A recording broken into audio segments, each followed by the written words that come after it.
Bippity boopy scoopty woopty. Let's go start watching YouTube and responding to things and waiting for questions and answers and getting more and more close to being an alcoholic every day by drinking straight up Everclear. Oh boy, it's like 76%, baby. I already took like a shot and I'm a lightweight, y'all. This has a couple shots in it.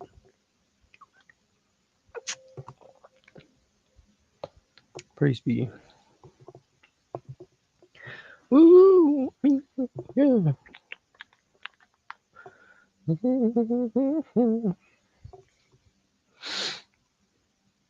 So good. So good.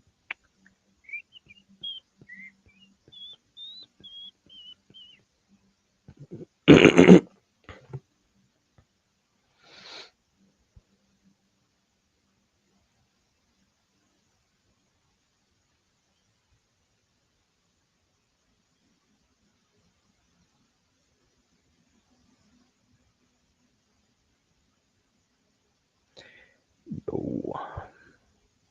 Taco.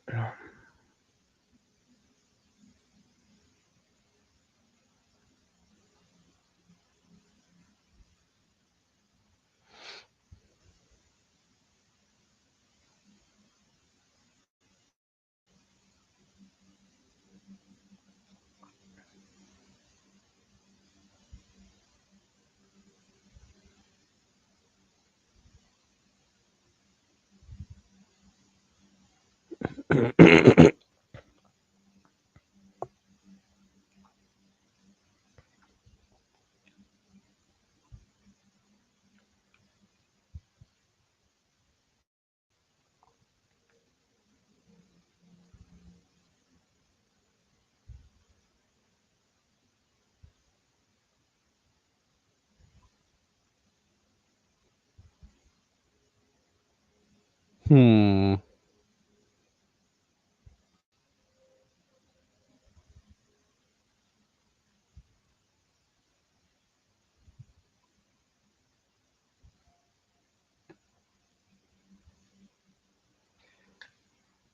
Ubanga.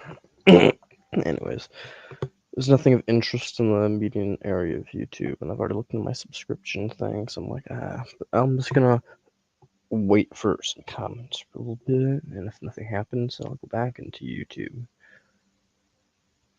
And I'll actually go into my watch later category, which has things I guaranteed want to watch. Hey, I can do that right now, though. Why not? Why would I not do that right now? It's a real question. PlayStation's just like you could be gaming, but when it comes down to it, just one quick little,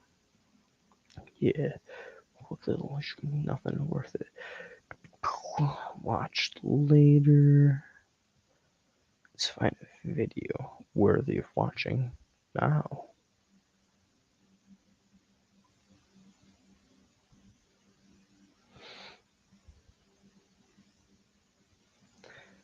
Here, this should be interesting.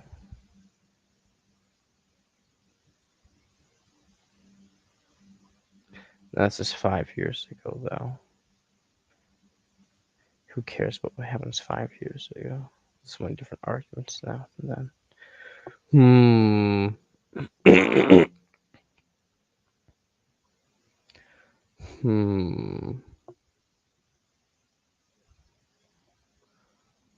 Hmm.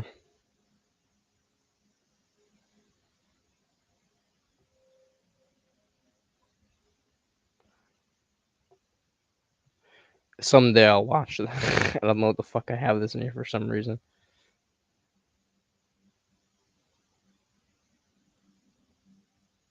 I know this is related to conspiracy or some shit. This A6 Hour Michael Bridge thing. But I have to look into that also. I started to look into it, and I just I couldn't care less. Honestly, I don't believe most conspiracies, but it's apparently a somewhat believable one where it's not anything crazy aliens or some shit. It's more like the government just being sabotaging things for financial benefit. So I'm like, okay, I'll look into it. I don't even think it's American. I think it's some European thing, remember? Right? But who gives a shit? I don't think I clearly don't, which is why I didn't look into. But what is the ultimate goal of? Goddamn, I'm degenerate. What is the ultimate goal of Buddhism?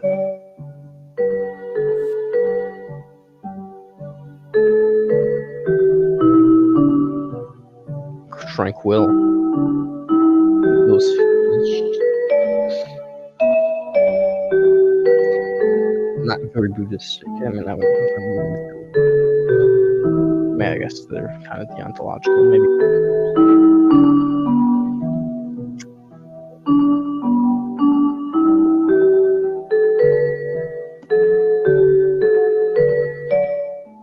各位观众朋友您好，非常欢迎您再次收看大法古节目。那么过去一段时间以来，我们谈了很多从佛法衍生出来的观念。今天呢，我们要来谈谈佛法本身。佛教的最终目的是什么？为什么有人说佛法是最高深的、最精妙的生活艺术呢？我们现在就来请教圣严法师。法师，首先能不能请你告诉我们，佛教的目的是什么？它的意义又在哪里呢？佛教没有目的。只是世界上的人需要他就给他什么东西并没有需要一个一定的目的。因为人在这个世界上有的知道有烦恼，有的不知道有烦恼，所以佛法就是点出人的根本问题在哪里。不知道有烦恼，事实上他是有烦恼；知道有烦恼，烦恼从哪里来不知道。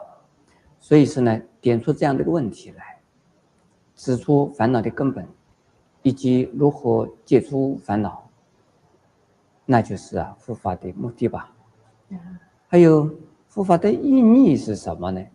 意义就是说，用成佛的方法来达到成佛的目的，用成佛的观念来疏导自己，帮助他人，这个就是佛法的意义。是。那么有人说佛法是最高深的生活艺术，这是什么意思呢？生活就是我们平常从早到晚吃饭、睡觉、穿衣服，乃至于洒扫庭除和上厕所应对客人，这统统是生活。如果用佛法来生活的话，那生活的就更充实、更踏实、更富于意义。那为什么呢？为什么呢？因为知道自己在做什么，自己知道这样子做会有什么结果，为什么会这样子做，这就是很踏实了。还有很有趣味，就是自己一定要欣赏自己的生活，也欣赏他人的生活。这个是等于是在看电影嘛，在看戏嘛。很多人只知道到戏院里边来欣赏戏剧的演出，但是没有欣赏一下人每天在生活里边每一个表情都是好像在演戏，不逼真哦。再看看人家在演得好逼真哦，演得苦的那个样子，快乐好像是假的一样快乐是那真实的那么快乐。所有一切的人的现象，如果我们用佛法的一个观点来生活的话，我们自己生活的一定是踏实的。来欣赏这个生活的时候我们一定很愉快的，不会苦恼的。如果用佛法来面对我们生活的话，生活的再苦不会怨天尤人，生活的再快乐也不觉得自己是好像是从天上掉下来的幸福一样，不会得意忘形，不会得意忘形，一定是有它的原因的。所以应该是生活的非常的平静、安定和愉快。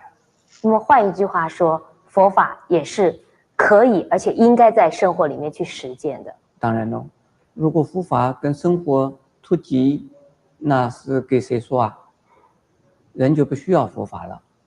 所以很多的人呢，不知道佛法是可以用在人的生活里边的。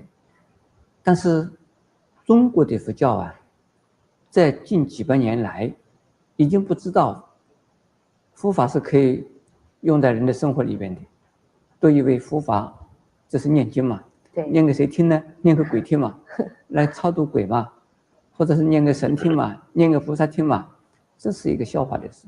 释迦牟尼佛说的每一部经典都是为人而说，人用如何用法，这都是用佛法放到生活里边来。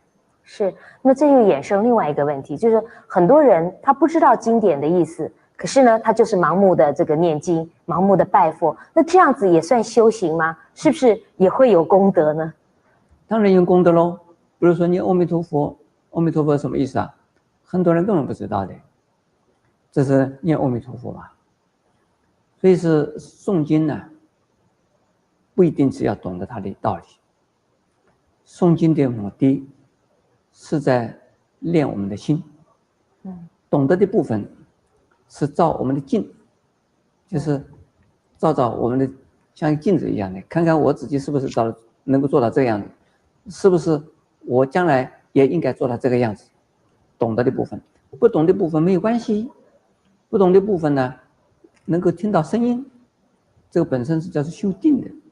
很多老太婆啊，过去的老太太啊，很多不识字的，他们诵经哦，他们一个字一个字的背，然后会诵，然后会敲木鱼，敲了以后啊，对他们的生活帮助很大，对他们的生命充满了意义，充满了一种信心的，这个对他们本身是有用的。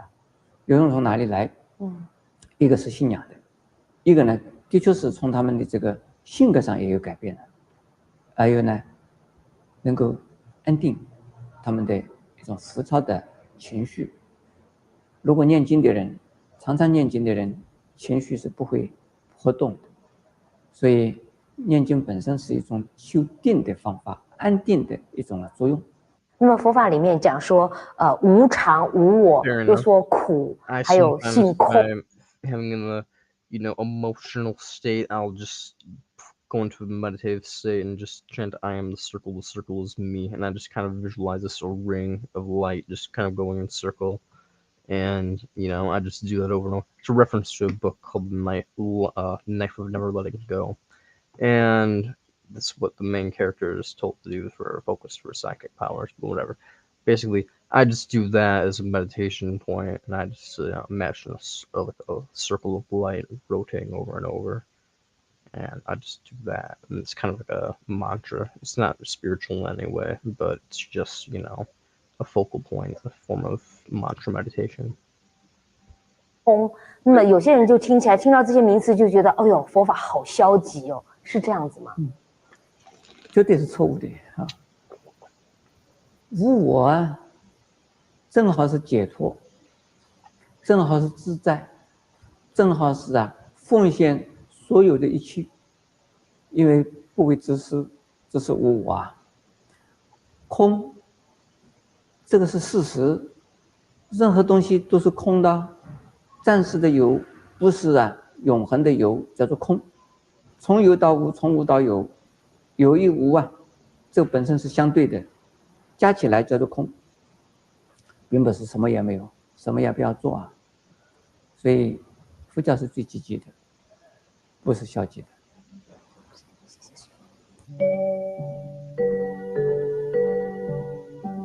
还有性空，有些人就听到这些名词就觉得，哎呦，佛法好消极哦，是这样子吗？绝对是错误的无我正好是解脱，正好是自在，正好是奉献所有的一切，因为不为自私，这是无我空，这个是事实，任何东西都是空的，暂时的有不是啊，永恒的有叫做空。从有到无，从无到有，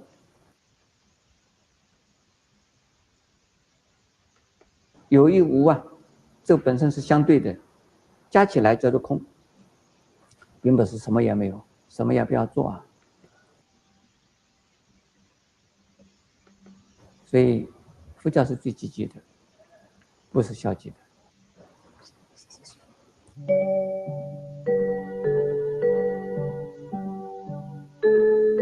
Interesting video. Now I can check that one off of.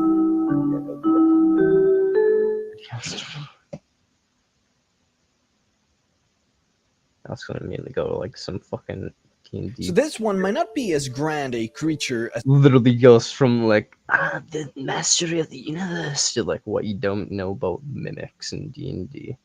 It's really fucking beautiful. Let's see what else we got going on here.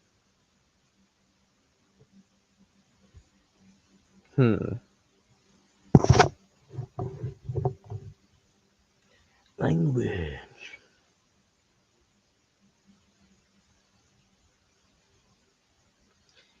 Peter Dinger. I've already watched this from Anton's channel, I think. He looked at that shit and was like,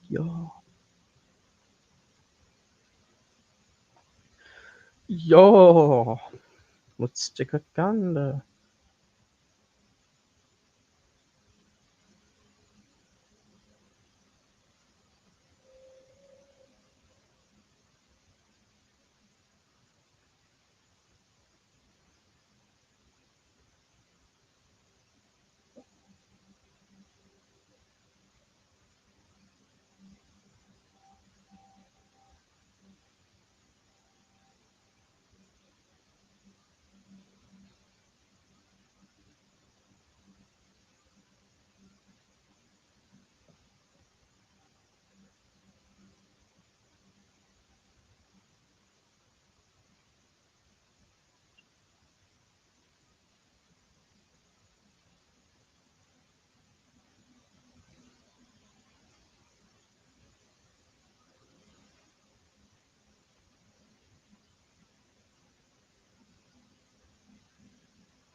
Here, the crucial point to make, of course, is that even though for a while your life will be worse than nothing,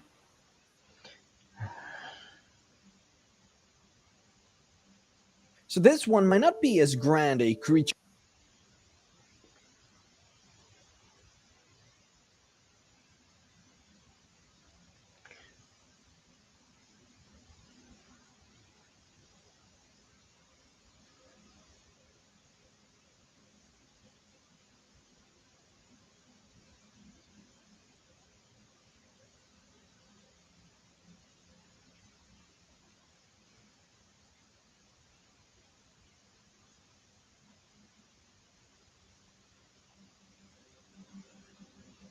So one of our missions here at the Classical Mind is to talk about how you, as an ordinary reader, can engage more deeply in the Western canon, in these traditional books that people from all throughout history in the West have read.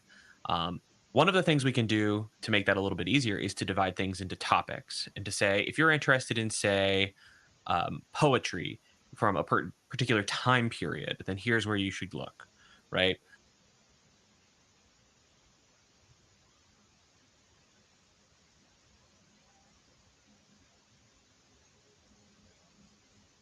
So one of our missions here at the Classical Mind is to talk about They're how really censoring you, that. as an ordinary reader, Base. can engage more deeply in the Western canon, in these traditional books that people from all throughout history in the West have read.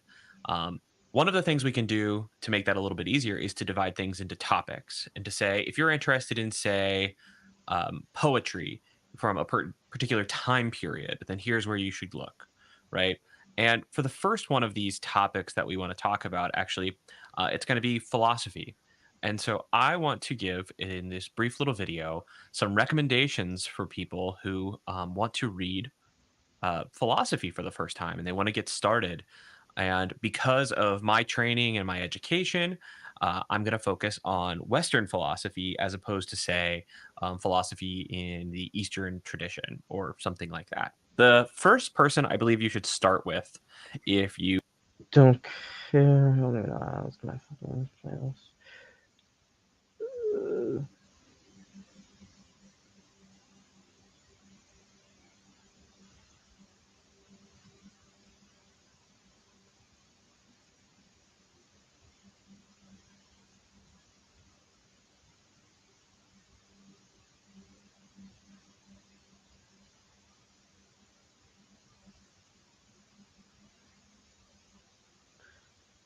Come.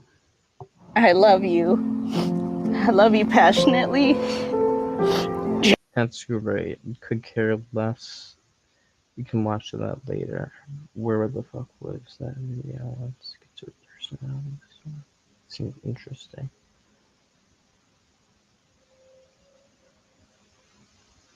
Got it. There.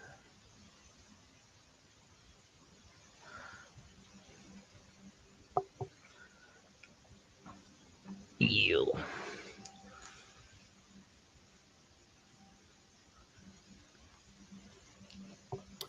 So I've been asked Well, dude. to do a talk on schizoid personality disorder. I've touched on this briefly in early videos, but I've never devoted a whole lecture to the topic. Before launching into this, I want to say a word about I got the a very really important book.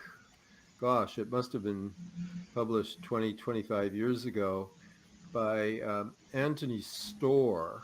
And the book is called Solitude. Storr is an interesting British psychoanalyst. He originally trained as a Jungian. He then had a care, let's get me to the I believe, with Charles Rycroft. info, daddy-o. That there are solitary people who Oh, prefer lives of solitude. Me he IRL. mentions Sir Isaac Newton, Ludwig van Beethoven, a series of other creative contributors to human culture who led very solitary lives. So in writing about schizoid personality, I don't want to imply that people who choose solitude are necessarily manifesting schizoid psychopathology. God, them There are schizos. healthy solitaries. From a psychoanalytic point of view, Søren Kierkegaard has often been criticized because he broke off his engagement with Regina Olsen on the claim that that he was cut out for the religious life, not for the life of marriage and family. He himself seems to have come to doubt his He was choice. a little He does cuck, write in his notebooks, little if I cuck had for really loved God. Regina, I would have stayed with her. But setting that aside, Kierkegaard chose to be a religious. Many people have chosen I'm just the kidding, life I love of the nun, Kierkegaard. the priest, the monk. They've chosen to live solitary lives, although many of such people would say they were not really leading solitary lives. They were very active members of a religious community. The choice to reject conventional marriage and family life is not necessarily to live a solitary life. many religious. We lead very active lives in community. Anyway, I wanted to cite Anthony Storr to try to correct, as he did, for the relational bias in psychoanalytic thinking. Not all solitaries are, by that fact, manifesting schizoid psychopathology. Okay, when we talk about schizoid personality, we are not talking about Melanie Klein's paranoid schizoid position. For Klein, schizoid, as in paranoid schizoid, simply means splitting, part object relating. Objects are either all good or all bad. Self-images are either idealized or demonized.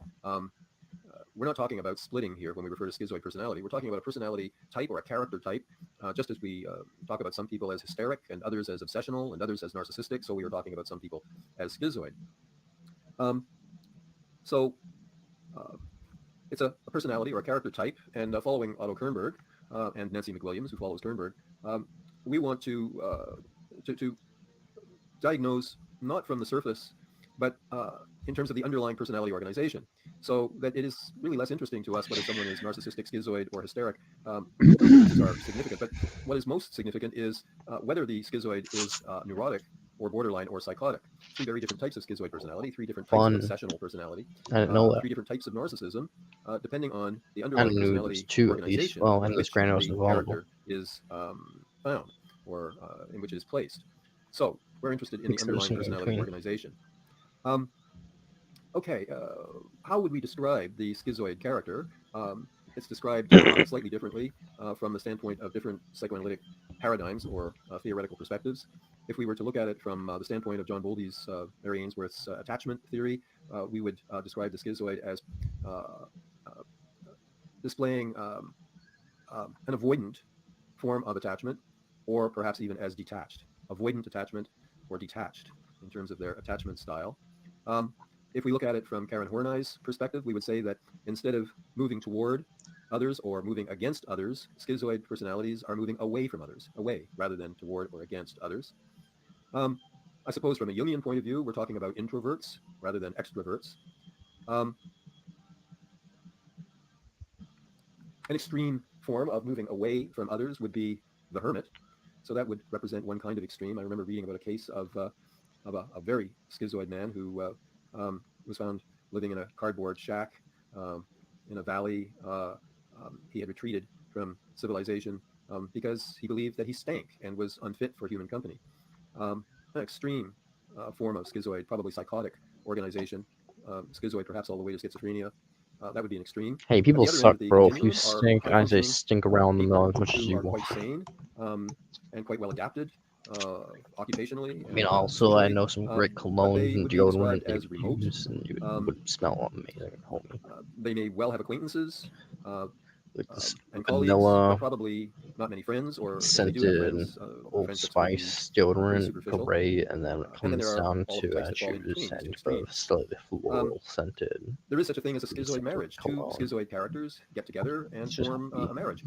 And on many levels, it might work very well as partners, but there's very little intimacy.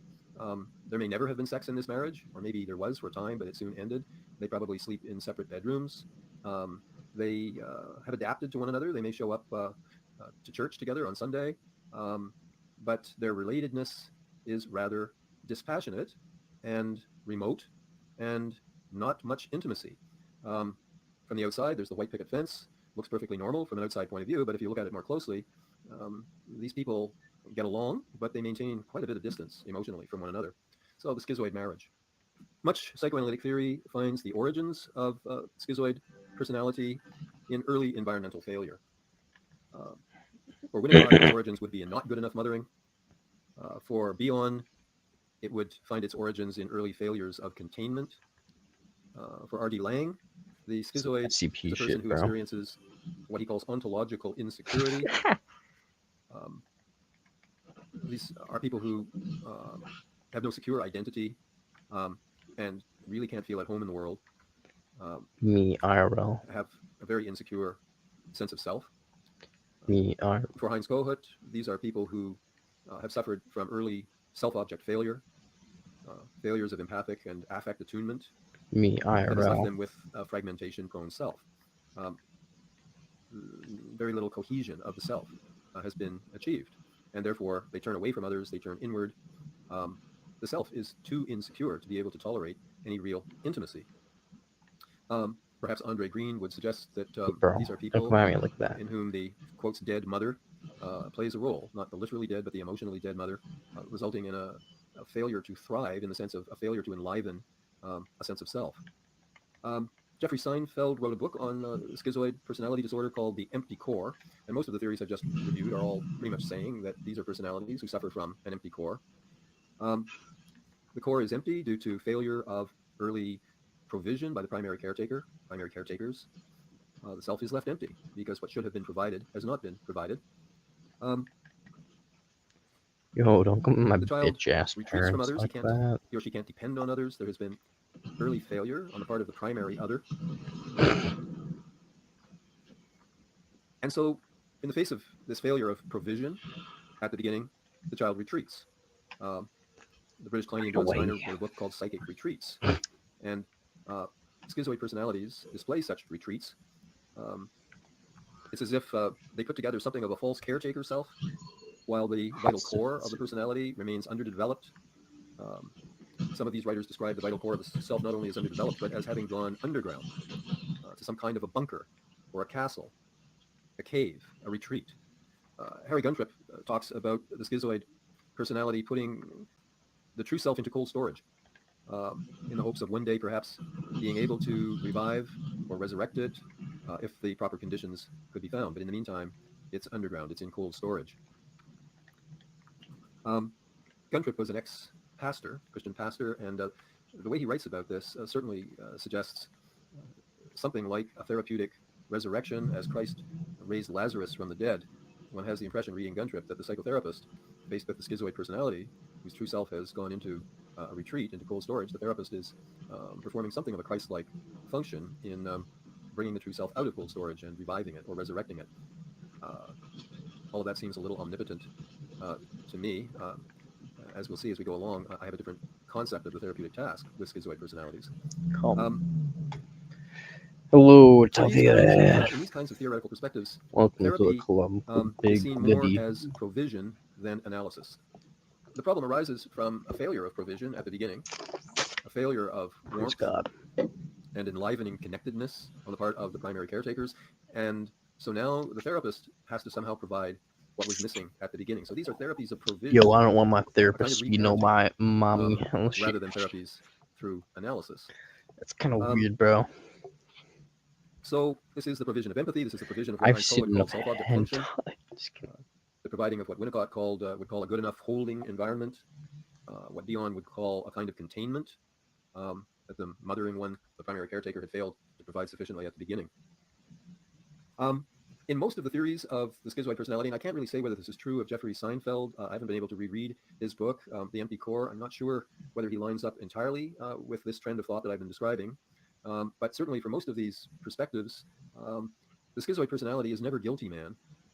He or she is tragic man. That's Kohut's distinction. Erik Erikson said that the patient before 1950 knew who he was and who he ought to be, but couldn't be it and came for help for that reason, whereas the patient who comes post-1950 doesn't know who he is or who he ought to be. So this is the difference between guilty man and tragic man. Kohut certainly agrees with Erikson's description of the change that took place in the mid to late 20th century. Christopher Lasch would suggest that the shift from productive capitalism to consumer capitalism was a central factor in generating this shift. Herbert Marcuse wrote an essay called The Obsolescence of the Freudian Model of Man. Obsolescent not because it was wrong, it was correct, but the society had changed and it was no longer an accurate description of, we could call it postmodern man, who does not have the structured personality, structured into id, ego, superego, that Freud had described. Guilty man, id, ego, superego, conflicted. But increasingly, since 1950, we see the emergence, says Marcuse, of the unstructured personality. This is Kohut's tragic man, suffering less from conflict than from deprivation, suffering not from a conflicted self, but from the absence of any kind of integrated self. So here again, it's not a matter of analyzing the guilt. Guilt is not the problem. These are people who do not suffer from guilty depression. They suffer from what Kohut distinguished as emptiness depression. The therapy becomes not so much analysis as it becomes the provision of empathy and affective attunement. Turning to critique. I find value in all of this theoretical material that I've described because it provides a pretty good description of a change that has taken place to a degree. The degree of the change is greatly overstated. Certainly, long after 1950, and still today, we are approached by many patients who are guilty men and women, and that becomes pretty obvious. They have structured selves. They have selves that are conflicted. Such patients have not disappeared. But we also see this other kind of person who has more of an unstructured self, an unintegrated self, a fragmentation-prone self. Often this fragmentation-prone lack of cohesion is covered over by a false self. And many schizoid personalities present in this way. They cover up their inner fragmentation with a false self, and their remoteness, their avoidance of intimacy is connected to this false self-defense against inner fragmentation. Certainly, that's true, but things are more complicated than that. In my experience, tragic man on deeper levels is guilty. Underneath, it's not as if the superego is absence. The fragmentation, in my opinion, is caused by a savage superego, which is split off. The fragmentation is the result of a fragmenting attack. This is not to deny the trauma of insufficient provision at the beginning, but this kind of coldness, neglect, deprivation, uncontainment at the beginning is highly frustrating. And like other animals, when you frustrate an animal, it snarls. Frustrated babies, deprived babies, poorly attended, poorly cared for babies get angry and aggressive, but they very quickly usually turn the aggression on themselves, which is the formation of the superego, since that's what a superego is: aggression diverted away from others and back against the self. And this aggression turned on the self is fragmenting, and the fragmentation we see is a result of the operation of what Fairbairn called the internal saboteur, that Freud called the sadistic, and that Klein called the persecutory superego. So what appears on the surface may be a false self-defense underneath which is fragmentation, but that fragmentation, in my opinion, and in my clinical experience, is the result of an ongoing attack by a hostile and sadistic superego, and that certainly needs to be analyzed. Not at the beginning. At the beginning of work with this kind of patient, I work very much in a Winnicottian and a Cohutian kind of way. I'm doing a lot of containment, offering a holding environment, providing self-object function. All of this is necessary to get an analysis underway. But at a certain point, when enough trust has been built up, and a working alliance has been established, gradually we begin to see more and more of what is underneath. The underlying fragmentation becomes evident, and also what becomes evident is the hostile, hypercritical superego that is undermining this person constantly, killing them in a certain way.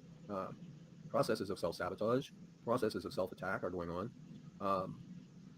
There is an attachment to the sadistic superego. It functions as a kind of substitute caretaker. As hostile and as fragmenting as it is, it serves a defensive function, both a destructive and a defensive function. In other words, the patient is very attached to the abuser, to the abusing superego. The superego does not want to allow the therapist to take over as a caretaker. The superego wants to sabotage the treatment. The patient is very attached to the superego and reluctant to become attached to the analyst. It requires a lot of patience and subtle technique on the part of the therapist, to begin to disempower and displace the hostile superego. Schizoid patients very much fear dependency. They fight dependency on the therapist. But that is exactly what has to happen over time. They begin to internalize, as Kohut said, transmuting internalization, they begin to internalize the analyst as a warm and caring and well-meaning person who wishes them well and wants them to recover, and his or her empathy and containment is internalized, and as Melanie Klein would put it, this leads to the building up of a good internal object, a loving object, rather than simply the hating, hostile superego. And at a certain point, the patient permits himself or herself to become attached to the good enough analyst, and to work together with the analyst to dismantle the hostile superego. So what is my critique of much of the theory in this area? My critique is that these theories almost entirely leave out the important role of analyzing the ongoing self-attack, the ongoing self-sabotage, the attack by the hostile sadistic superego. This is written about hardly at all in the literature. It's a major omission. It complicates the work. In order to do this work, one may use Kohut, Winnicott, Bion, Ronald Lang at the beginning. But at a certain point, one has to become a Kleinian Freudian and deal with the self-directed aggression, deal with the hostile superego. Freudians have been dealing with the hostile superego forever, but usually in the context of more traditionally neurotic, more traditionally structured personalities. There's not a big Freudian literature on the schizoid problem. Most of the people who have written about it are coming from a post-Freudian perspective. The Kleinians, on the other hand, have gotten to the schizoid problem through their many studies of psychic retreats. and the defenses of remoteness and detachment and tremendous fear of dependency and so on. So the Kleinians have gotten to the analysis of the schizoid problem, and certainly have seen the role of the persecutory superego. But many of the post-Freudians have left out this important part. I wrote a paper on Harry Guntrip himself, who wrote of his two analyses, one with Fairbairn, one with Winnicott. In his view, both failed to really solve his schizoid problem, which took the form of what he called an exhaustion illness. Perhaps today would be called chronic fatigue syndrome. He would have a male co-worker, and that person would leave or be transferred, and Harry would fall into one of his exhaustion illnesses, would not be able to work, would have to go home and be looked after by his mother for a time until he recovered. Only after both Fairbairn and Winnicott were no longer on the scene was Harry able to solve the problem himself. Only Harry could analyze Harry, which is a characteristic of a certain kind of, as Herbert Rosenfeld explained, the kind of narcissist who cannot allow himself to be analyzed by another, conducts a kind of self-analysis in the presence of another. Harry kept detailed notes on every session he had with Fairbairn and Winnicott, and after they were gone, he finally solved the problem himself. He recalled coming into the house as a boy and finding his brother Percy lying dead on his mother's lap, and he concluded that Percy had died because the old mother was not able to keep him alive, was not able to bring him firmly into life, and Harry concluded that his own exhaustion illness, while it hadn't killed him, it was very similar in the sense it was a direct result of his mother's coldness and her inability to fully imagine him. So here's this man who spent his whole life, much of it in psychoanalysis, psychoanalytic theory, and psychoanalytic therapy, and at the end he concludes it's all mother's fault.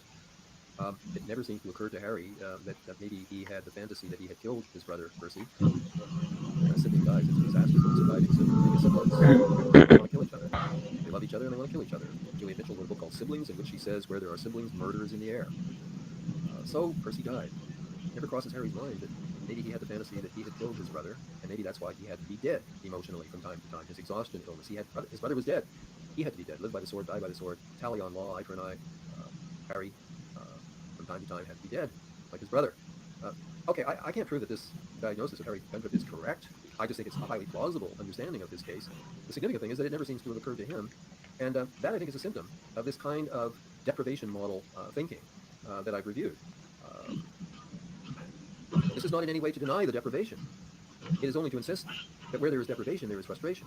And where there is frustration, there is aggression. And in infancy and childhood, where there is aggression, much of that gets turned on the self, forming a sadistic, sabotaging superego, which has to be dealt with in the therapy if the problem is to be overcome and resolved, and patient thereby helped to begin to be a self, to assert a self, and not to have to keep it in cold storage, not to have to be sabotaging and undermining it, keeping it down at the behest of a hostile superego, which needs to be disempowered, for a time demolished, destroyed, completely eliminated with Ferenczi and Franz Alexander. My colleagues have helped me see that that's not the routine. We can never eliminate the hostile superego, but we can make great progress in disempowering it, standing up to it, asserting ourselves in the face of it. I think it'll always be in there, nagging, looking for opportunities to put us down, but we can make great progress in emancipating ourselves from it. Okay, my wife Jean Hantman has written a very important paper on schizoid personality, analyzing a number of important films and distinguishing two main types of the schizoid personality. And I plan to interview her about this paper, and I will put a link to her paper underneath this video, and we will be elaborating on all of this further before too long. Okay. Hello, YouTube. So, a couple of days ago, I uploaded a video in which I had a conversation about Zen. I kind of actually want to go to his wife's video.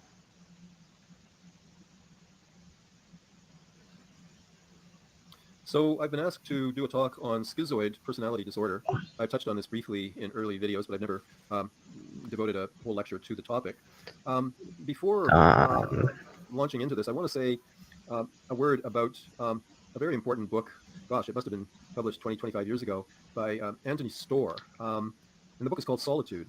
Storr is an interesting British psychoanalyst. He originally trained as a Jungian. He then had a Freudian analysis, I believe, with Charles Rycroft. So he's an interesting voice, somewhere in between, or not committed really either to the Freudian or the Jungian perspective, kind of an independent psychodynamic thinker, Anthony Storr.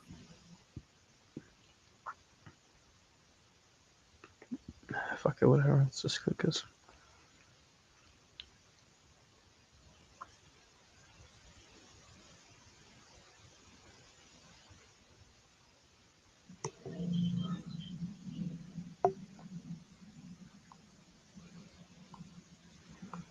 What? Did I die? Or did it reset me? I don't care. Whatever.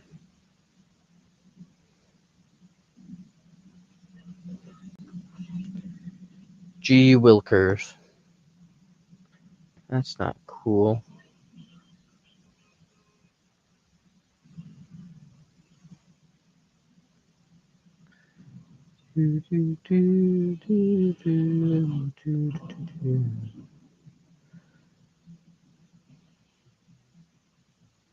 So I've been asked to do a talk on. That's all I need to say. You get it.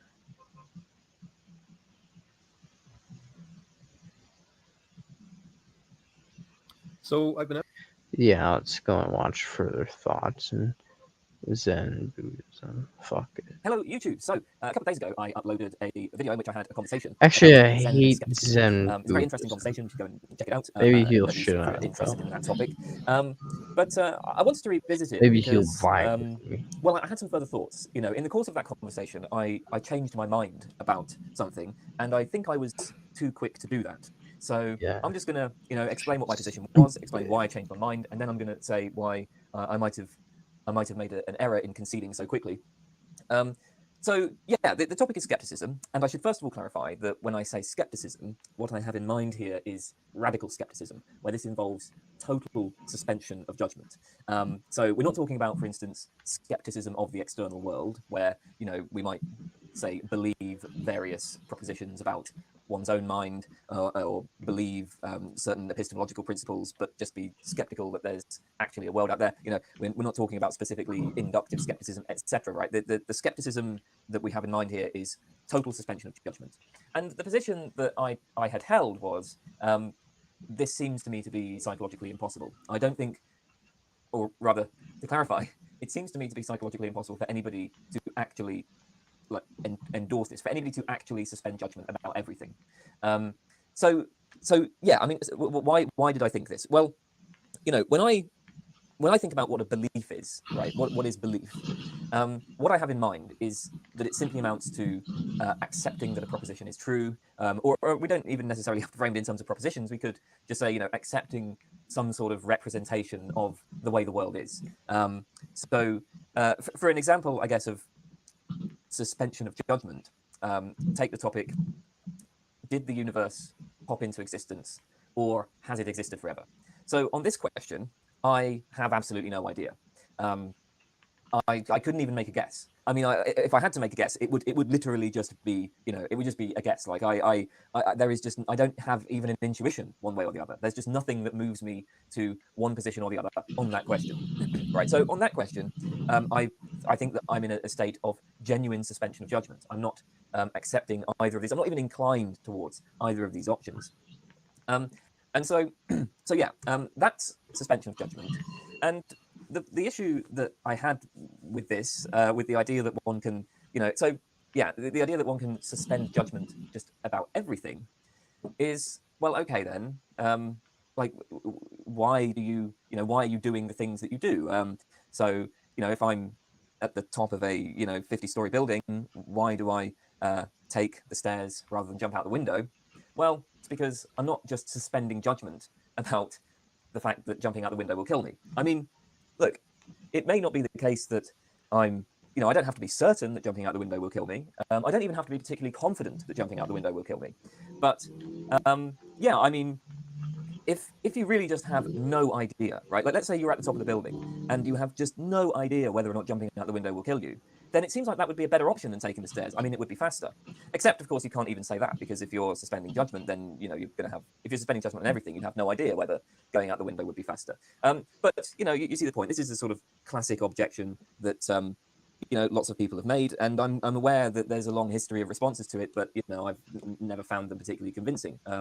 It seems just I can't make sense of what this psychological state of total suspension of judgment is supposed to be like. Having said that, I've always loved skepticism. I love it as a challenge, because the challenge is that there are various approaches to epistemology that entail skepticism, and so skepticism is a challenge to be resisted. So if you think about, say, traditional foundationalism, where we're trying to build up knowledge on foundations that are indubitable, well, it turns out there are no indubitable foundations, and even if there were such indubitable foundations, there's like no way of building the rest of our knowledge upon them. So if you accept that approach to epistemology, you end up, you're going to end up being condemned to skepticism. But like, okay, that's not an acceptable option. So it looks like we're going to have to think of a different way of approaching epistemology so that we can avoid this consequence. So it's a serious challenge, but it's a consequence to be avoided, and that's where I find it interesting. Now, so what I had usually encountered when I spoke to skeptics, and I mean, I've encountered this a lot. I've spoken to lots of people who claim to be skeptics. When you put this problem to them, when you say, well, like, okay, so why do you take the stairs rather than just jump out the window? What the usual move is to try to kind of replace belief with other types of propositional attitudes. So I've had a lot of skeptics who will say, well, you don't need to believe that jumping out the window will kill you. You can suspect that jumping out the window will kill you, or you can guess that jumping out the window will kill you. And that kind of move I have always found, kind of annoying. Like it seems to me that all you're doing is just like avoiding the word belief at this point. Because I mean, look, you're still representing the world in a particular way. You're not actually suspending judgment, right? I mean, okay, maybe you don't want to call your judgments beliefs, right? But when you kind of represent the world in a particular way, when you're like representing the world in such a way that, you're taking it that jumping out the window will kill you, and then, you act on that so that you take the stairs rather than jump out the window, you're still kind of holding this like positive attitude towards a proposition. You're still using it, or maybe not even a proposition. Again, we maybe want to avoid framing it in propositional terms, but there's still some sort of representation of the world that you're accepting. And so, like moving to, so when the skeptic sort of says, okay, we have suspicions, guesses, whatever else, that feels to me like at the end of the day, you're making the same distinctions I'm making, but you're just not using the same language, right? You just have a phobia of the word belief. So that's not a philosophically interesting position to me. I mean, I don't know. Maybe some people find that interesting. I don't. And it seems, in addition, that it kind of undermines the genuine challenge of skepticism, because skepticism, as I say, poses a genuine and interesting challenge. But if all skepticism amounts to for you is a kind of phobia of the word belief, well, that's not an interesting challenge. That maybe tells us something interesting about your psychology, but it's not an epistemological challenge. So, yeah, the sort of response that I've usually encountered, where the idea is that, well, we won't talk about beliefs, we'll talk about suspicions, guesses, whatever else. I haven't changed my mind about that. I still do not find this to be a particularly interesting or compelling position. I don't think it really answers the kind of challenge of, well, okay, how are you accounting for your action from a position of suspension of judgment? Because you're not actually suspending judgment.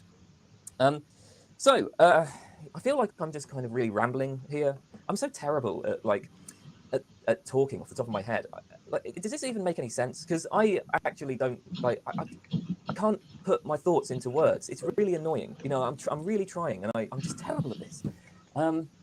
So I'm now going to go on maybe a little bit of a tangent where I complain about my own inability to express myself when I'm talking off the top of my head. It's so frustrating. Like, I'm pretty sure, I can't remember exactly what it was that I said back then. I'm pretty sure that it's really crappy, and like I'm going to get loads of people in the comments kind of pointing out that what I just said was a really bad argument, but I don't think it's that bad. I think that it's the way that I expressed it was bad, but there's an important point there, and there's part of me that wants to rephrase that point and say it again, in a better way. But I mean, I know that if I was to try to say it again, it wouldn't be any better, and I'd just be repeating myself. Oh man, this is so annoying. Hopefully, though, you can kind of see my perspective, right? I mean, hopefully I've done something to communicate the kind of perspective that I was coming at this discussion of skepticism from. Is that right? I can't remember how I even started that sentence. See, I'm just not making any sense.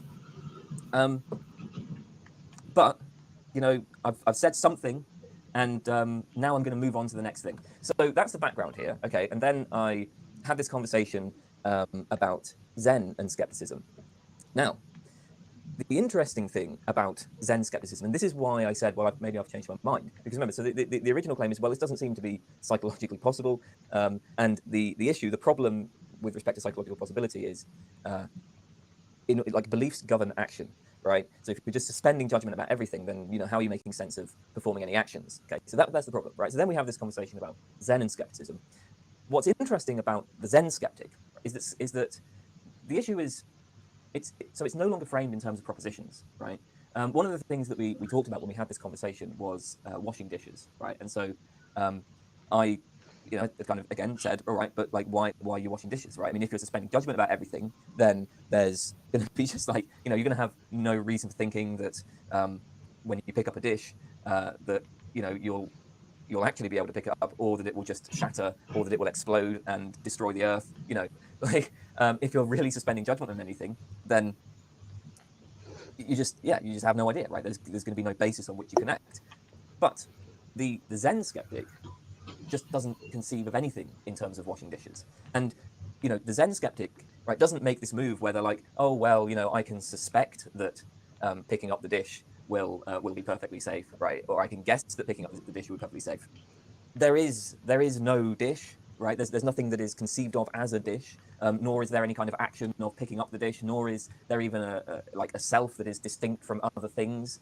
So there's this kind of like lack of conceptualization, and so there are no beliefs, but there are also no actions, and so on. Now, I accepted this as a description of what the experience is like from the inside.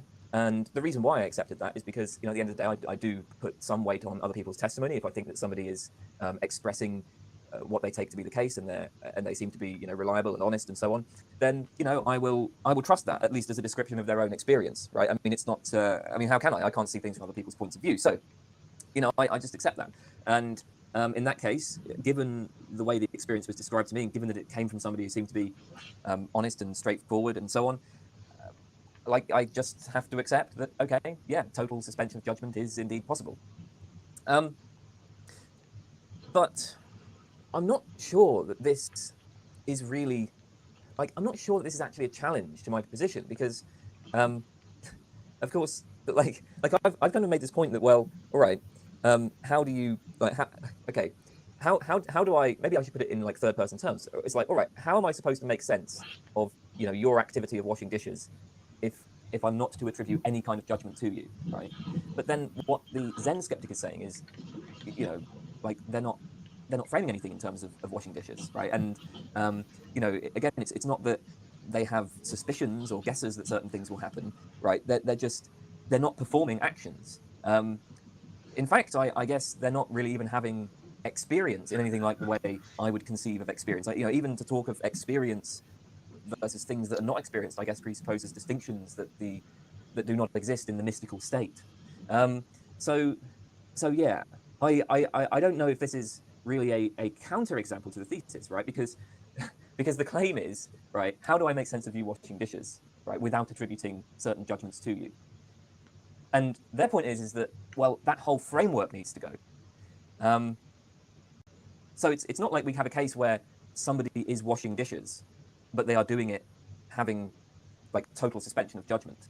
That's not what's being claimed, not even by the Zen skeptic. Yeah, so that's the key point, right? We don't have a counterexample where we have a person washing dishes, but that person has suspended judgment, because as far as the Zen skeptic is concerned, there is no person, there are no dishes. Or maybe there are. I mean, one of the points that was made is that the state of Zen skepticism is kind of like trivialism, where all propositions are taken to be true. So it's like everything is false and everything is true, and there's suspension of judgment on everything as well. So, even trying to put this in sort of normal language doesn't make sense.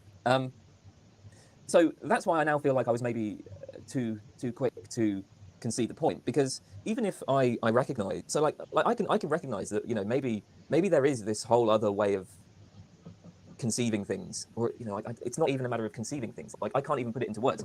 Maybe there is something, right, accessible to me that would overthrow the way that I'm thinking about the world and the way that I'm conceiving of the world. Maybe there is, but obviously, I mean, I haven't accessed that yet. I am still, at the moment, stuck in the position of somebody who has to talk about people and actions and beliefs and judgments and so on. And within that framework, yeah, I mean, I don't know how much of a challenge, within this framework, how much of a challenge the Zen skeptic poses. Does that make sense? Again, I'm not sure if this does make sense. Oh man, this is a terrible video. Yeah. I mean, I suppose the thing is, look, right, the mystical state, as was described, is interesting, but at the moment, incomprehensible to me. I mean, this is one of the problems I had with the conversation. It was a very difficult conversation for me because, you know, something is being described that, I mean, like, I just have no, like, I don't know what is being talked about. It's incomprehensible. And so I can acknowledge that there are forms of experience that are incomprehensible to me, but then until I have them myself, like, I'm stuck. I got to work with what I've got, you know? So yeah. So I'm just not sure what. I guess it's kind of like, right, if imagine this, you know, so suppose that there's somebody speaking a language that I just don't understand, and then I talk to somebody else who speaks my language, speaks English, and this other person, I take them to be, you know, again, honest, reliable, straightforward, etc. Right? You know, there's somebody that I can trust, and they say that they do understand this other language, but they can't translate it into my language, right? Like, it's not going to be accessible to me in the normal way, like, of translation into my language. Then I mean, I don't know what I can do with that. It's like claims that are made in that language. You know, you can say that there are certain claims made in that language that challenge my views and that show me that I'm wrong. But I have no access to that language, so I don't really know. I don't know what I can do with that information. Yeah. So yeah. I think that's all I had to talk about, really. Just some reflections, which were probably rambling and didn't make a lot of sense. Should I upload this? I'm not sure. How long is this? How long have I? Right. Okay. 20 minutes. I've just done 20 minutes talking to the camera. I should probably upload it. You know, I still feel like I feel like I take skepticism way more seriously than self-proclaimed skeptics do, to be honest. Like, because if I accepted skepticism, I would just stop, you know, like I would stop asserting things. I would stop making arguments. Like, I mean, after all, if you suspend judgment on everything, then you're not making the judgment that anybody disagrees with you. You're not making the judgment that asserting or creating certain sounds with your mouth would communicate anything to anybody else, right? And I feel like if I was to come to that position, if I was to hold that position, like, I would just stop. And if you're not just stopping, it's like, it's really hard for me to take you seriously when you claim that you're suspending judgment. I mean, again, like, when it comes to the whole Zen skepticism thing, you know, I have to, right? Again, this is being communicated by agents that seem reliable, right? So I have no choice. I have to trust that. But even so, it's like, yeah, if I came to suspend judgment, I think I would do it properly, and I would just, you know, I wouldn't necessarily just stop, but my behavior would become totally, like, random and incomprehensible to other people. That would be what would happen. Or maybe not. I don't know. I'm going to stop this video now. If you have actually watched all of this, I'm sorry, because that was probably a waste of time. After every video I'd make, I'm now going to go away and what? I'm now going to go away and awful. retreat into alcoholism. Should I be bothered to re-record it? No, I can't. I'm going to upload it as it is. And you know what? If that's why I do live videos, then that's on you. Because you can't undo it. It's just done. It's just done. You just make the video. There's no judgment. Should I make this video? Was it worth uploading? It's just like, nah, they get what they get. Those pieces of shit. Praise the Lord.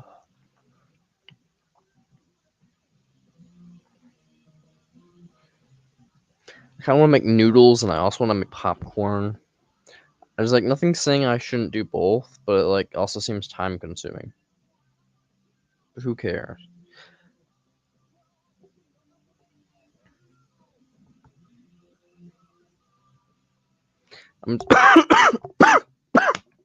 Woo! I hurt my soul. Take a swig for that.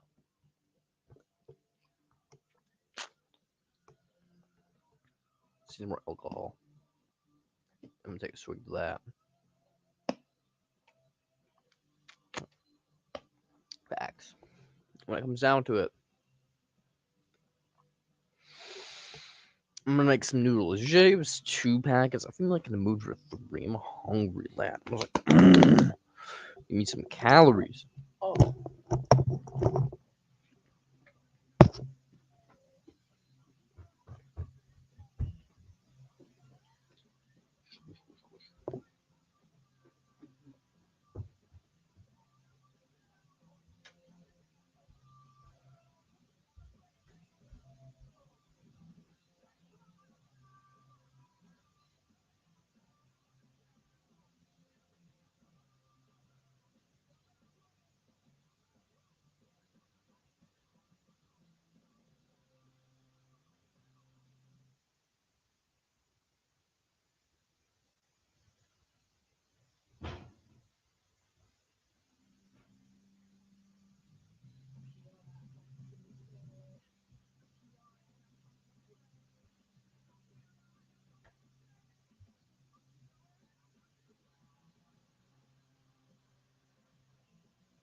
So I've been asked to do a talk on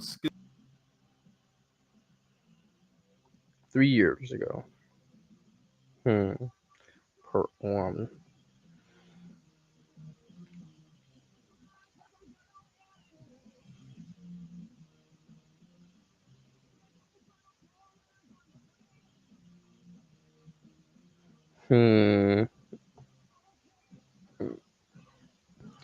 Where the fuck is part 2? What the fuck is part 2? Just learn about masochism.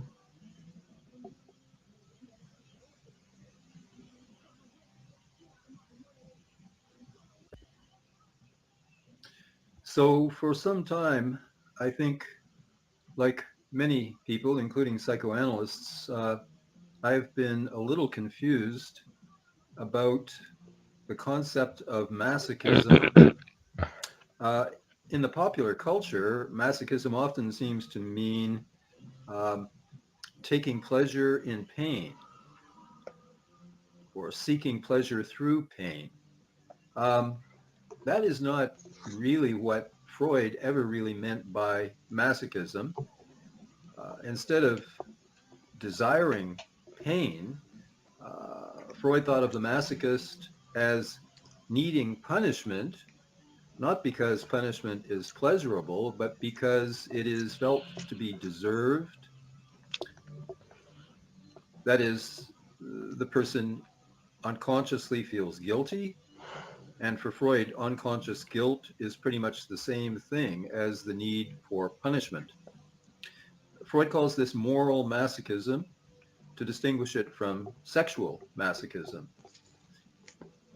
So today I'm primarily concerned with moral masochism, which could also be called psychic masochism, as distinct from sexual masochism.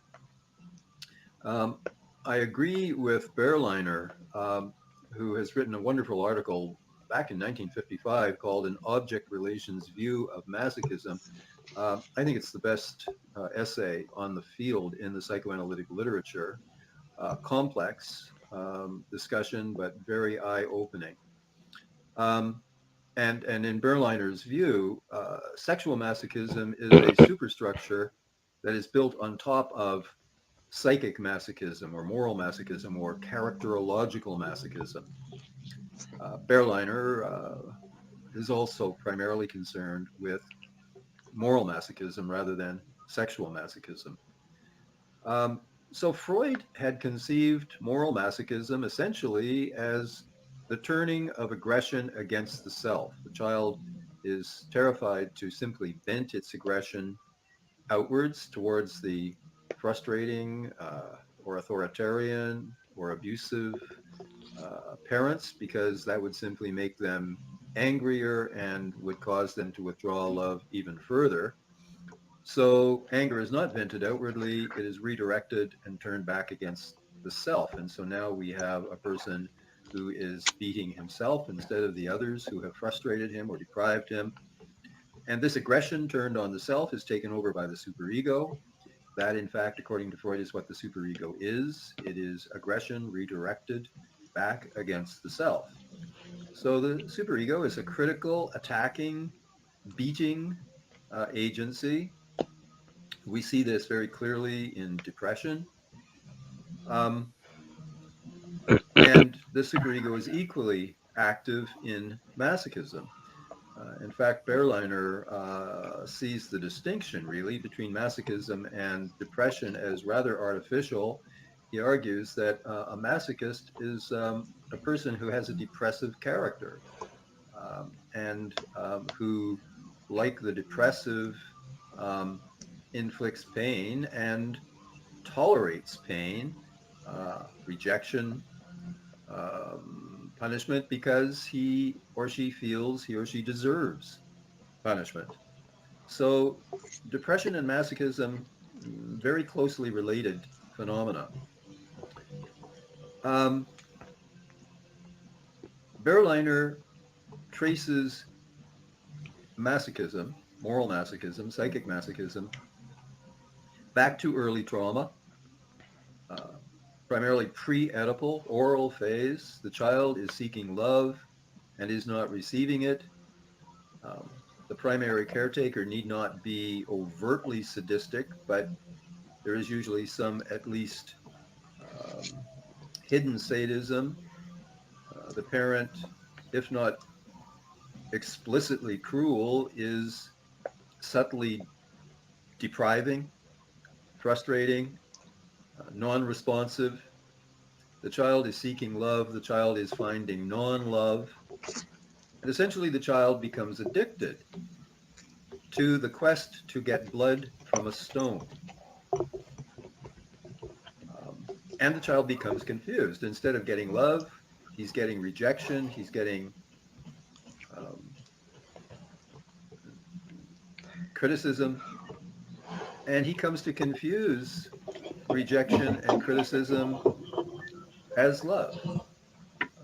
Quite the confusion. There's a denial on the part of the child of the hatred and the sadism and the indifference and the coldness. There is a confusion. The child denies this and comes almost to accept such rejection as love. And so now we have a person who is addicted to seeking blood from a stone. And of course, this gets transferred onto other people. And this person is perpetually getting attached to people who can't or don't love him back properly. But he submits Wow, to this video hurts. He placates the cruel, rejecting object. He beseeches it. He begs it. He submits to it. He tolerates this unjust and frustrating situation because that's how he started his life out, and this is his expectation. And he unconsciously selects people who won't or can't love him properly, and he puts up with this situation. That's masochism. He internalizes the rejecting, frustrating object into his superego, and just as he placates his love objects in the external world, so he placates his superego and submits to it because it is simply an internal echo of the external frustrating object. So now he is submitting to punishment, criticism, trying to placate his superego, unable to really stand up to it. Okay, he has internalized the rejecting object and internalized the sadism of the rejecting object. And now he has it inside him in the form of a critical and sadistic superego. So whereas for Freud, the hostile superego really begins with the drive of aggression, which gets turned on the self. For Berliner, the whole thing starts not with the drive, but with the early object relation, the early relation to a cruel and depriving or indifferent or emotionally absent object. So this is an object relations theory of narcissism as opposed to a drive theory of narcissism. It's not that Berliner rejects drive theory. In the case of the obsessional neurosis, he thinks that the critical superego in that condition, where the person is having to take all kinds of precautions and magical rituals to try to placate the superego, Berliner is inclined to think that the formation of that superego does have to do with the aggressive drive. Such patients, he thinks, might come into the world with a constitutionally based excess of sadism. And the problem is there with the drive rather than with the object.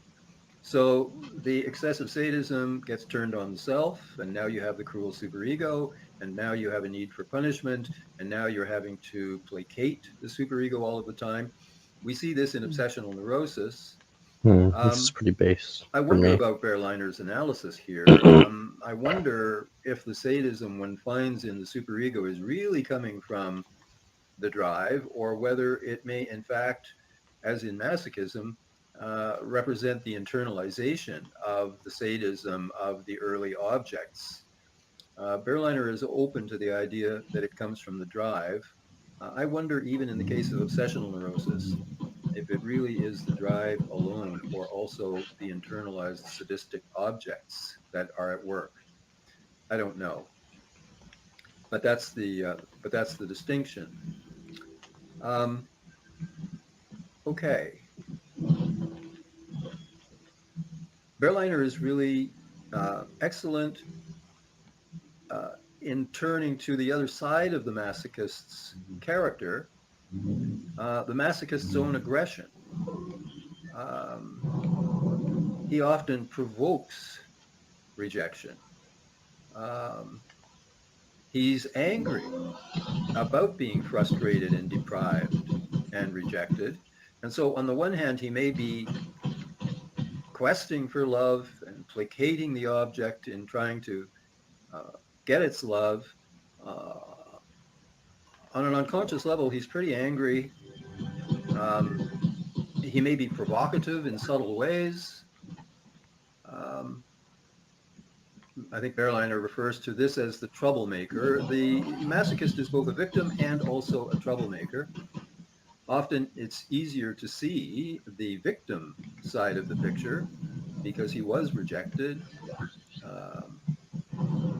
and deprived and abused. But that has made him angry. Frustration leads to aggression.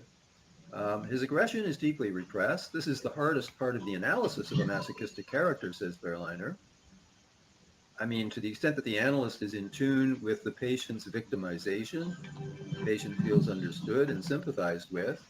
But when the analyst tries to turn his sights on the masochist's aggressive, provocative behavior, that's a more difficult analytic task, but an absolutely necessary one.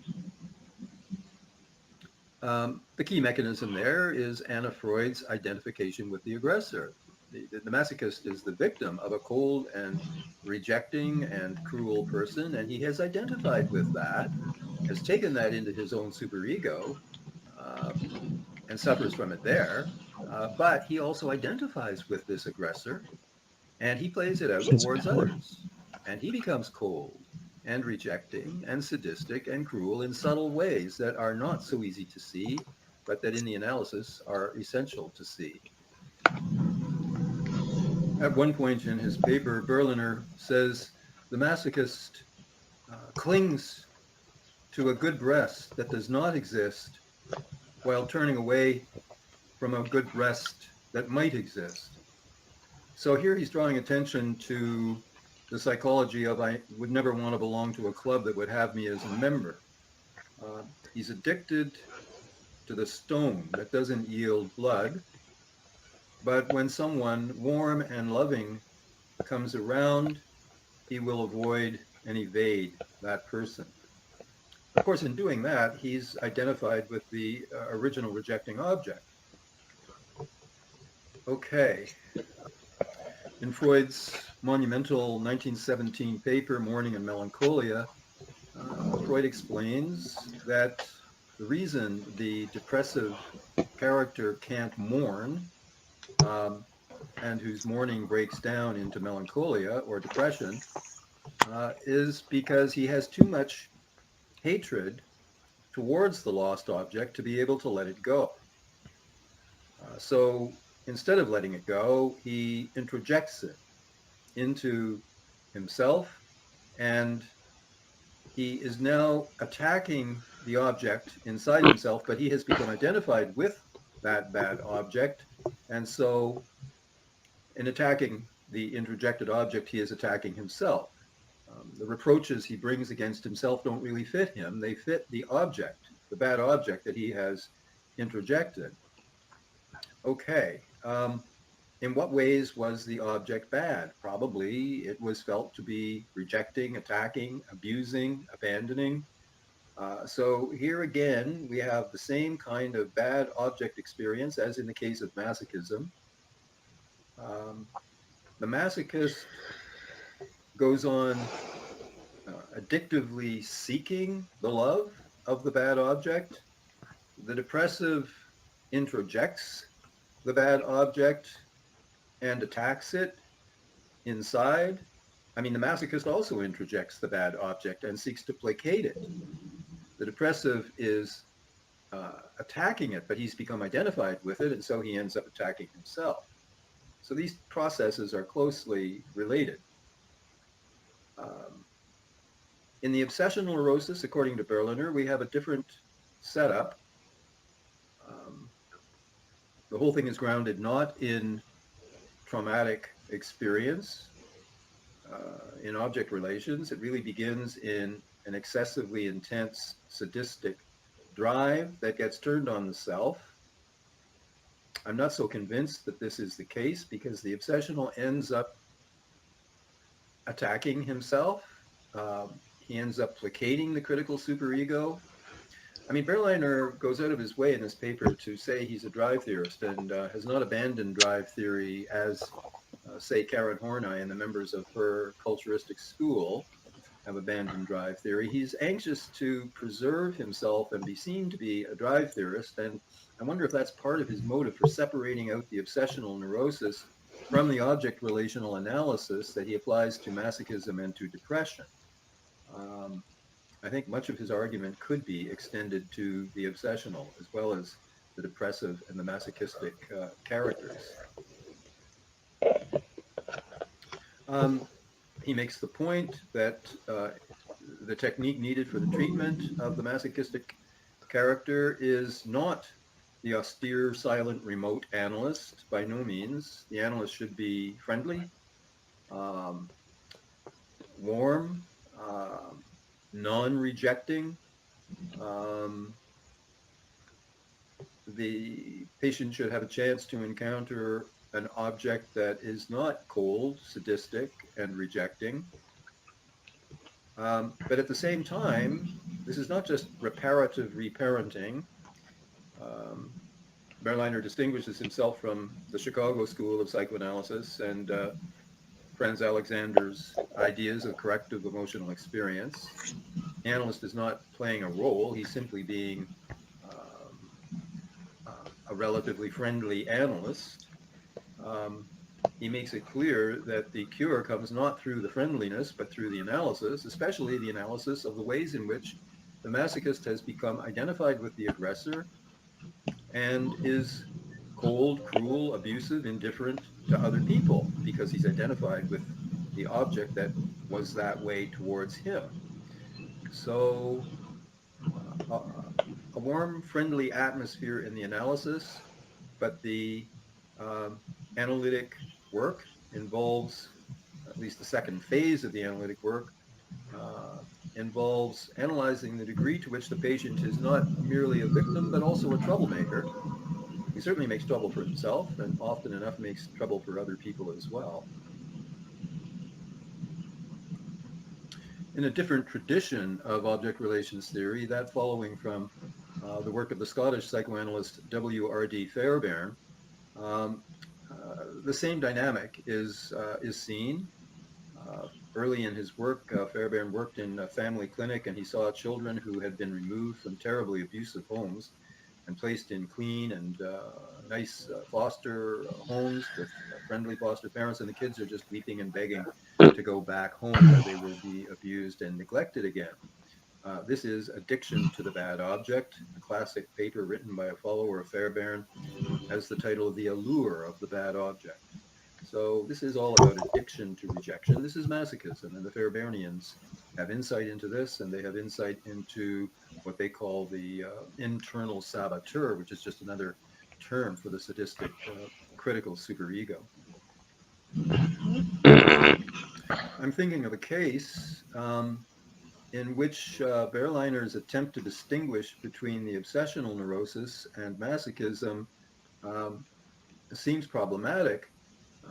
this is a person who managed to make an excellent marriage. He found a wonderful, warm woman, very unlike his cold and critical mother. And that marriage survived for many decades. Um, how did he do this? How did he avoid the masochist's tendency to seek a bad object, like the original frustrating object? Well, this person seems to have worked out his masochism around his employment. He works it out around the company that he feels is cold and critical and attacking and rejecting, and he is continually attempting to placate it, continually attempting to prove himself to it, but never succeeded in living up to the company's demands, continually feeling like a second-class citizen, not getting the promotion. So all of his masochism seems to be, so he has split off the masochism and put it into his work life, thus preserving his marriage from that dynamic. Okay. We could think of another character who does precisely the reverse. He puts all of his masochistic inclinations into his married life, thus preserving his work life to be pursued successfully. So here he is, a great success in his professional work, but when you look into his personal life, into his marital life, he is putting up with constant criticism, rejection, coldness, and he's continually seeking blood from the stone. So people can put their masochism into different compartments of their life. So no longer can we think of moral masochism, by which Freud meant the fear of success, people who are wrecked by success, the criminal from a sense of guilt, those who clutch defeat from the jaws of victory, all of this kind of moral masochism. No longer can we conceptualize it purely in terms of the psychology of aggression turned against the self. We need to clearly investigate the early object relational origins of much of this kind of masochism. Also, the pre-Oedipal elements of masochism seem to be predominant. Masochism doesn't fundamentally have its roots in the Oedipus complex. Its roots are much earlier and harder to grasp because they are located in that dim, shadowy, pre-verbal, pre-Oedipal realm. Okay.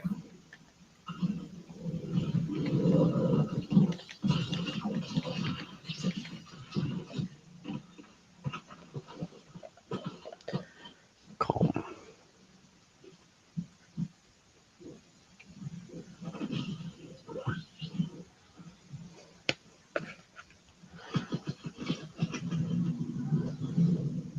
It's kids with autism memorizing the map. Yeah. Damn.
Elon Musk, I want myself some vegan cowgirls who can have super stomachs to digest grass, and also they have like 4 to 6 titties or some shit.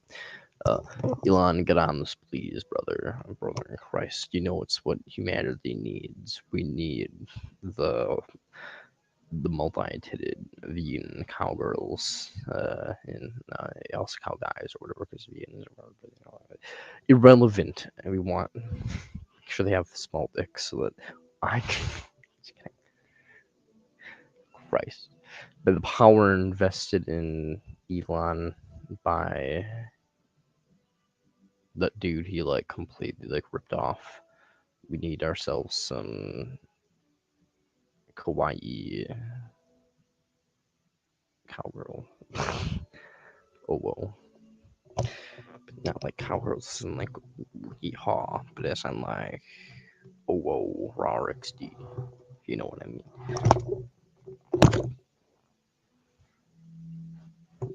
This channel is enlightened beyond means.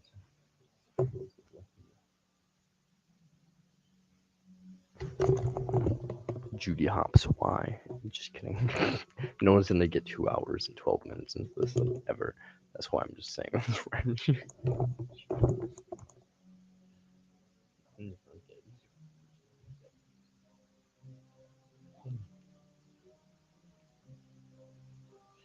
Judy Hopps, why?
Ooh, God.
It's kind of what I was saying, right? Like they kind of get it or they don't get it. It's just kind of like not like convinced because of the argument. They're just kind of like, like, oh yeah, I agree with suffering bad, or consent bad. And then they get it, or they just kind of don't fucking get it, and they just ignore. So it's just kind of how it be.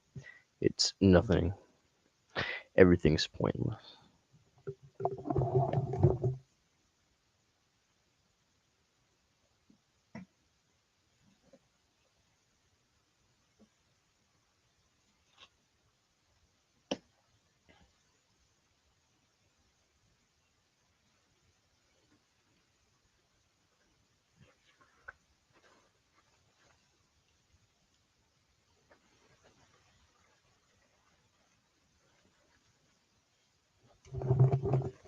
Yeah, some of them are honking at that. Just to stop having kids thing, though. Yeah, definitely.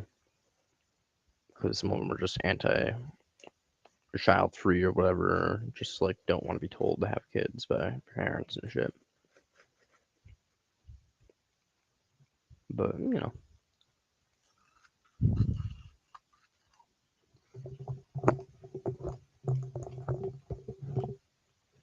I assume so.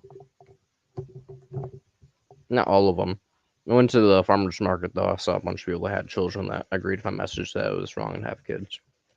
So not everybody, but some people. Some people are just idiots and have kids when they're young. So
Yeah, I don't really think it's pointless technically, but it feels pointless as shit, and that's for damn sure. No, something that could have potential value as far as I'm aware. Besides maybe like doing other like forms of activism, but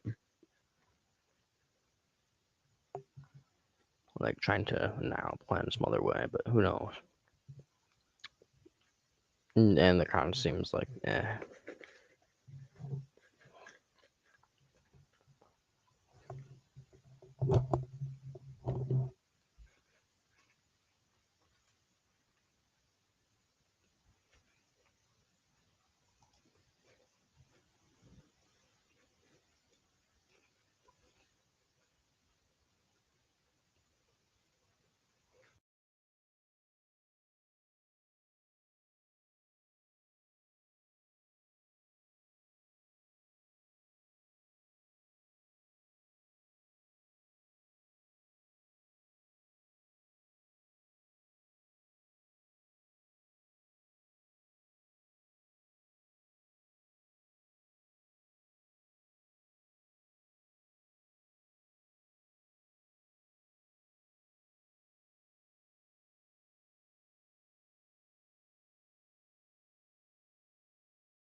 mean, telling you how people don't have an inner monologue.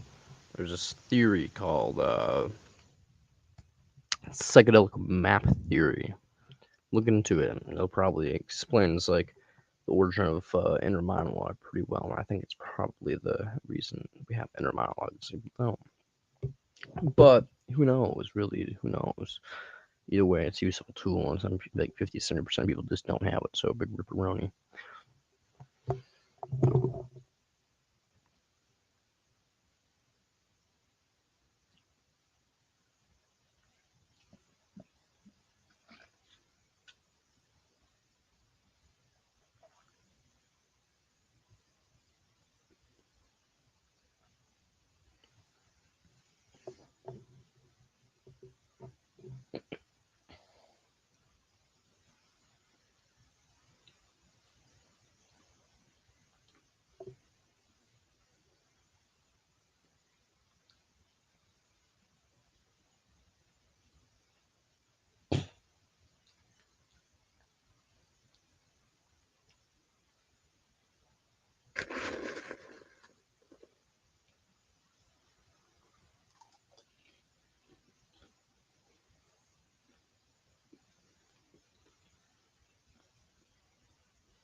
Now there's like an evolutionary mid phase that should have died out, but didn't because we're a social species.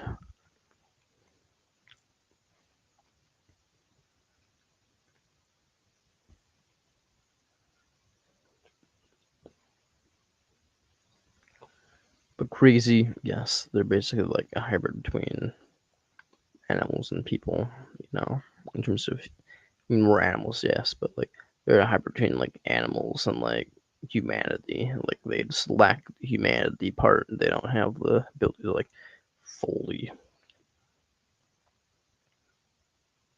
do logic and like empathy for outgroups and stuff like that, things outside of their emotional spectrum.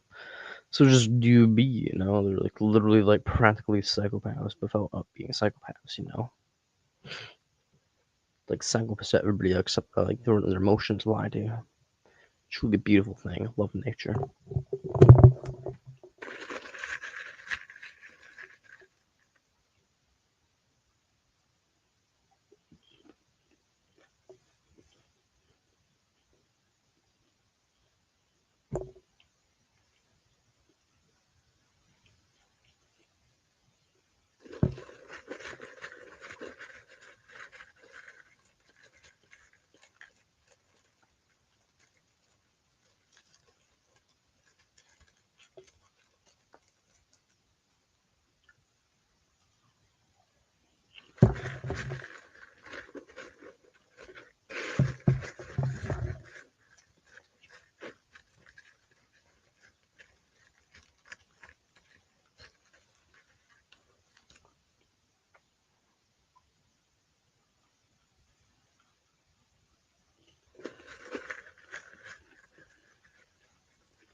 Evolution is wacky, my friend. But yeah, like psychedelic map theory, it's a fun video. It's like part one, part two. And it's pretty good. It's a woman who just narrating. It's on YouTube.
Testing 1, 2. I'm basically something about like I don't really know, but should be wild and bro. So I think they just kind of some of them be like strict like philosophical zombies, like robots, man. Just do shit.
Who knows, bro?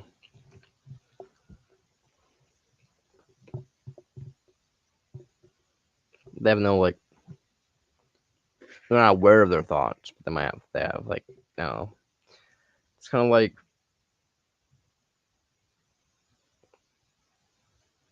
neurology if they're like told to like push a button at random, and then like instantly you think pushing a button, push the button. But scientists, neuroscientists, can like have electrodes attached to your brain. They can sense the fact that you want to push the button like basically like 20, 30 seconds before you actually even push the button. So moral of the story is like your subconscious is like doing weird shit before like you're even consciously aware of it. So maybe they just don't have the conscious awareness of things. They just kind of skip that phase and go straight into automatically doing things. I don't fucking know. Who knows, bro?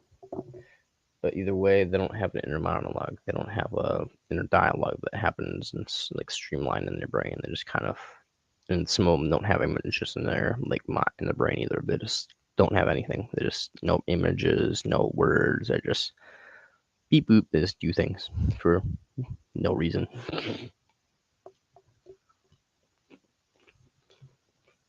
And respond to their environment, so do things for a reason, yes, but like for no like they can't tell you the reason. Like they're not like logically reduce the reason of doing things. They're just doing it because it's like evolutionary better for them to survive or whatever.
I mean, yeah, that's what lack of inner monologue is, bro. Like, just they don't have words going on in the brain. Like, I'm talking to you right now is like I have conversations like that in my head, like, you know.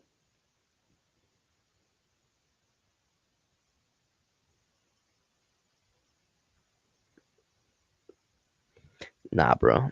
They just don't have an inner monologue, bro.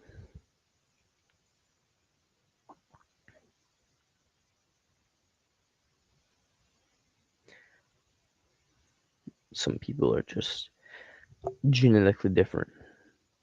Animals don't have it, people do. Adaption. They force themselves to. Apparently that's why they have like a lot of people like seem to think really and pause a lot during conversation, like when people you talk to people. It's because they're not like a streamlined thought like going on in their head like I am like right now and you. It's just like they have to like actually like they have like everything in the brain is just like input output, but they have to like translate that into like words. Like, you know, normally they just kind of like do things.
God damn it, I hate this fucking mic. It's so shitty.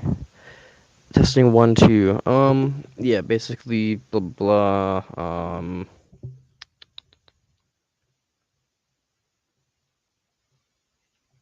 but yeah, I don't know how they work. I mean, some people literally just don't have, and if they don't have an inner visual system, but they also, like, don't have inner monologues. They literally just function on autopilot. It's creepy as shit. I don't know how it works. Like, yo, man, like, dedicate your life to it, bro. Like, finding this out would be interesting.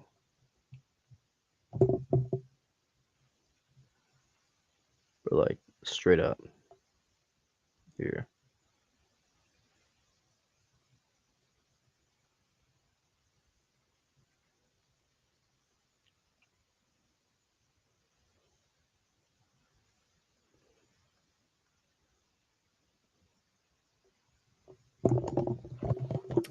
Hi guys. So with the whole inner monologue thing that's going around the internet, I actually found out that my husband doesn't have an inner monologue.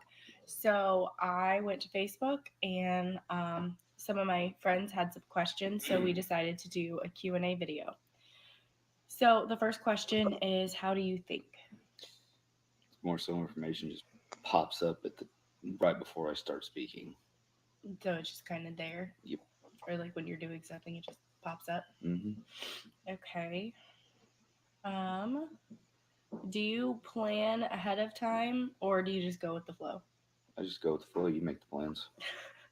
He's not wrong. Okay. Another one was, how do you read since you can't visualize things? Because he also has aphantasia where he can't visualize anything in his head. So how do you read? I just look at the words, read them. I mean, I know I can tell you what each word says. I mean, I can't imagine what they're talking about or what their point of view is for the most part. I mean, unless it's drawn out right there in the sentence, I couldn't tell you what they're thinking or what they're meaning by it. Okay, so you can't like picture yourself in a story? No. So does that make it difficult for you to read stories? It makes it really boring. Okay, so how do you write papers and stories? I'll go on the internet and I'll look up something, a similar topic, and then I will figure out about how they laid theirs out, and I'll create a different story in my own words. So you have to kind of have an outline to be able to write a story? Yes. Okay. Do you have a voice in your mind that you can bring forward when you try, or does everything just come out verbally? Everything comes out verbally for the most part. I have figured out how to